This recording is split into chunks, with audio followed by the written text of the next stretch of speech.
টুপুর দাঁড়া একটু, কি হয়েছে? তোকে আমি স্কুলে দিয়ে আসি। তোমার যে জামা কাপড়ের পরিস্থিতি, তোমাকে নিয়ে গেলে আমার মান সম্মান থাকবে? আমি নিজেই চলে যেতে পারবো।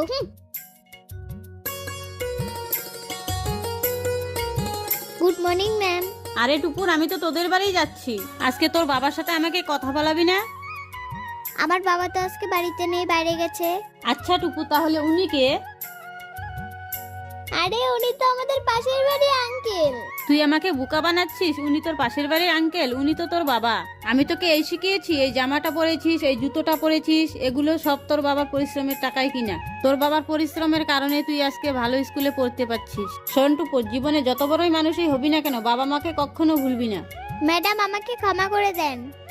বাবা, বাবা তুমি আমাকে ক্ষমা করে দাও। বাবা মা যেমনই হোক, সন্তানের কখনো ভোলা উচিত নয়। আমার সাথে একমত হলে কমেন্টে জানান।